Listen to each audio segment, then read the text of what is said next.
Hey, it's Jeremy from OpticHouse.com. So, this video may well be the most boring video I've ever made, because it's a video of me flatting. For those of you who don't know, flatting is part of the coloring process for comic books. Before an artist goes in and actually renders the colors of the characters, the skin tones, the lights, the darks, what have you, there's a process called flatting, and what that process is blocking in all of the major forms with a simple flat color. That color does not have to be the final color that the illustration is going to be, and in fact, many professional colorists prefer their flatters not to use colors that are similar to what the actual skin tones or the color of the sky or the water will be, because they don't want to influence their own color choices. Flatting is frequently done by an assistant, but I'm sure there's quite a few colorists who have to flat their own work as well. I have to flat mine because I don't have the budget for a colorist. What flatting really entails is you go through and you select all the different body parts, limbs, eyes, mouths, lips, clothing, weapons, what have you, and you color each one of them with a different color. Now, that doesn't mean you have to necessarily select every single little detail in the piece in order to do this. It just means that anything that's going to be adjacent to something that's a different color should be flatted in a different color. The purpose for this is to make it easier to, when you're rendering the colors, to very quickly select different areas so you can change the color all at once, or render, like if you're working on skin tones, you can just render the skin tones over a whole region.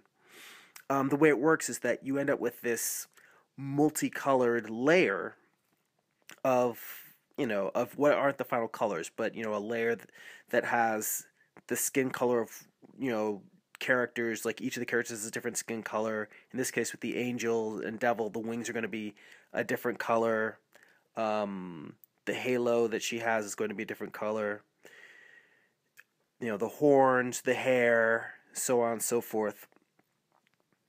And then what happens is I lock this layer in Photoshop, by the way, which I'm working in. You lock the layer so that I can't draw or paint on it anymore, and then I start doing colors on a different layer above that. And then when I'm working on just the face, I can click on that locked layer with the magic wand tool and select just the face, and then I can make it one solid color, or I can add tones, whatever I feel like doing to but the point of it is that it allows me to select different areas and isolate them so I can color them, as opposed to having to go in and select each part every time I want to work on it.